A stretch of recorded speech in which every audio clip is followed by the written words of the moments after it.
বংশের প্রথম নাতির জন্য কি দরদ। এখন যদি লুকিয়ে না চলে আসতাম কি হতো। খুব বাঁচা বেঁচে গেছি। কাকলি, তোর কি বুদ্ধি রে।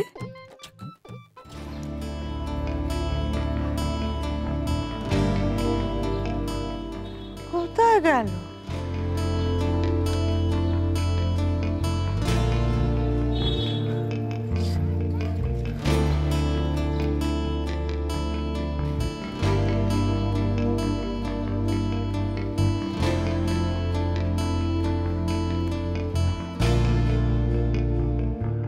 মেজ বৌমার চটি এখানে? এটা কেমন হলো? মা আবার চলে আসবে না তো এখানে? একবার দেখে আসবো। না না, আসবে না, বলা যায় না। মা তো যদি চলে আসে, যাই দেখে আসি।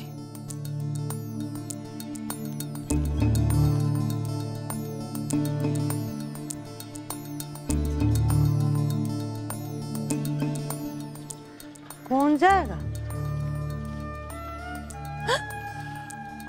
ওই দেখো, ঠিক চলে এসেছে। কি করবো এবার? রাম রাম রাম রাম রাম রাম রাম রাম রাম রাম রাম রাম। হে মাতৃকালেশ্বরী, আমাকে বাঁচাও। রাম রাম রাম রাম রাম রাম রাম রাম রাম রাম রাম রাম রাম।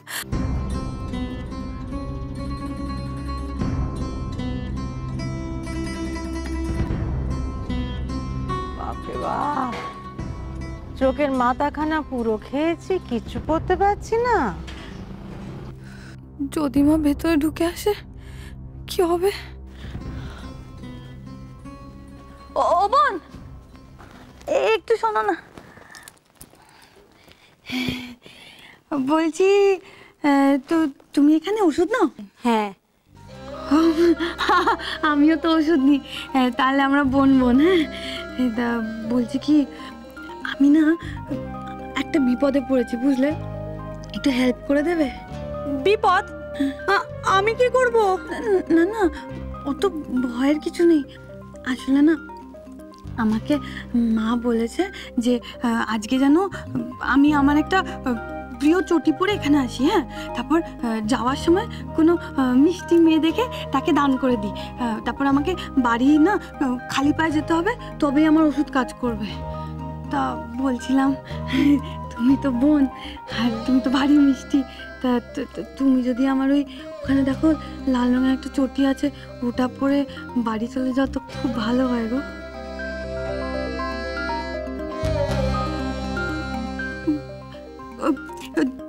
ওটা দামি, 2000 টাকা দাম।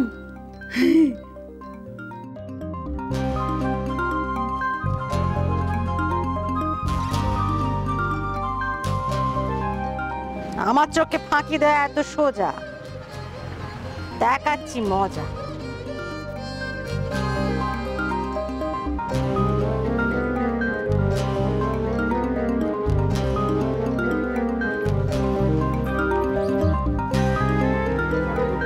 সত্যি তো, চটি কি কারো নাম করে এক জোড়াই হয় নাকি? না, বাড়ি ফিরে যাই। আসুন তিনি পুজো দিয়ে বাড়ি ফিরে। ভবানীর সঙ্গে চালাকি, দেখাচ্ছি মজা।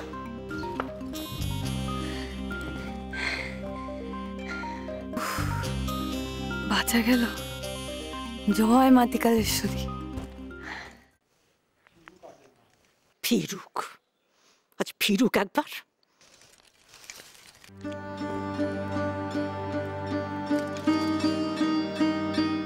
এই রে, খুব রেগে আছে মনে হচ্ছে।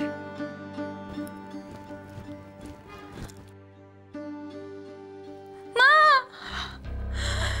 মা আপনি এখানে? মা, তুমি কি ভেবেছিলে আমি জমে দক্ষিণ দ্বারে পৌঁছে গেছি? মা, আমি তো আপনাকে কত খুঁজছিলাম, আপনি কোথায় গেছিলেন? খুঁজছিলে? আবার যাত্রা শুরু করলে তো তুমি? তুমি তো মন্দিরে যাওনি, সত্যি করে বলো মেজ বৌমা, কোথায় গেছলে? আমি কোথায় যাবো মা? তুমি কোথায় গেছ? তুমি কি এই বাজারে ফুচকার দোকানে এসে গেছিলে নাকি? হ্যাঁ, আমি তো হারিয়ে গেছিলাম। হারিয়ে গেছলে? ওই রাস্তা দিয়ে এতগুলো লোক সেই মিছিল করতে করতে যাচ্ছিল, হ্যাঁ, তারা না সেই আমাকে ধাক্কা মারতে মারতে মারতে মারতে সেই অন্য গলিতে ঢুকিয়ে দিয়েছে। তারপর ওখানে গিয়ে আমার তো মাথা ঘুরে আমি তো পড়েই গেলাম। পড়ে গেছলে? হ্যাঁ মা, তারপর না একটা লোক এলো, এসে আমার চোখে মুখে জল দিল, তারপর আমার জ্ঞান ফিরলো। তারপর আমি উঠে দেখি মিছিলও নেই, আপনিও নেই। তারপর তো আমার চটিটাও হারিয়ে গেল। আচ্ছা হয়েছে হয়েছে, চটি চটির জন্য অত শোক করে কাজ নেই। আমি শ্যামলকে বলবো এখন তোমাকে নতুন চটি কিনে দিতে।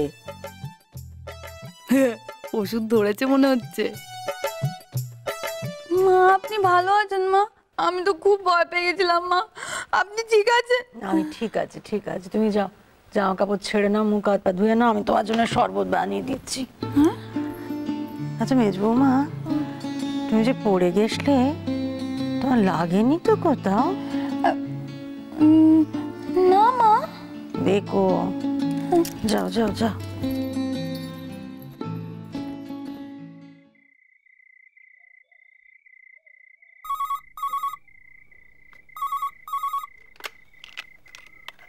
হ্যালো।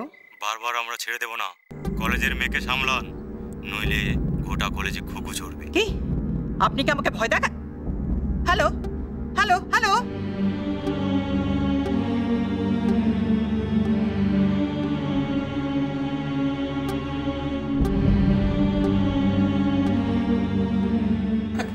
যা বলেছিস, এতদিনে একটা সলিউশন হবে। এই ডিসিশনটা প্রিন্সিপাল ম্যাডামের অনেকদিন আগেই নেওয়া উচিত ছিল। আসলে কেসটা কি জানিস তো, এটা তো নাইট কলেজ, এখানে ক্লাসও দেরিতে হয় আর ডিসিশনও দেরিতে হয়। যাই হোক না কেন, প্রিন্সিপাল ম্যাডাম এতদিনে একটা ঠিক ডিসিশন নিয়েছে। কেন যে এইসব মেয়েরা ক্লাসে আসে না?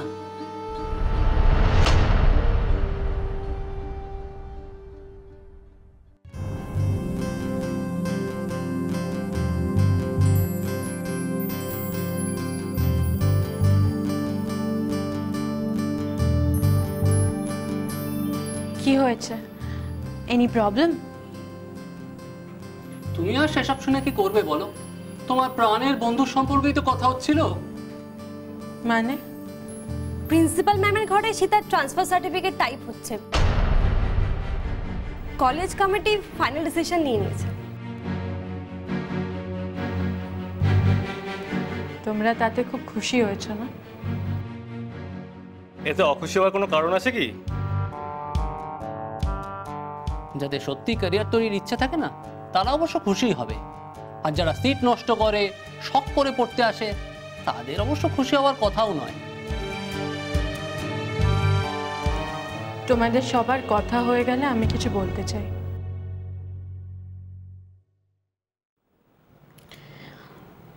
ক্লাস শুরু হতে এখনো কিছুক্ষণ আছে, আমি বেশি সময় নেব না। বলো, তবে সীতার জন্য আমাদের ফেয়ারওয়েল পার্টি অ্যারেঞ্জ করতে বলো না। ওই খারাপ মেয়েটার জন্য। খারাপ না, বাজে মেয়ে। এই কদিনে অনেকবার তোমাদের কাছ থেকে এই কথাটা শুনেছি। আচ্ছা, তোমরা কি কেউ জানতে চেয়েছো ওর সাথে ঠিক কি হয়েছিল? অনেক কষ্ট করে আমরা নাইট কলেজে পড়তে আসি, তাই সময় নষ্ট করে পাক ঘাটার কোনো ইচ্ছেই আমাদের নেই। অথচ পাকেই পদ্ম ফোটে।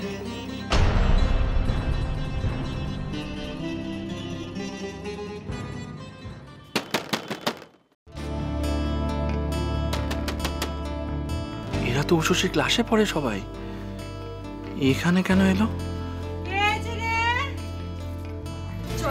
এলো এবার কেন? সদর থেকে ফিরে বাজাচ্ছে কেন? কারা কি চায়? কারা তোমরা? এই দুপুরবেলা কি চাই?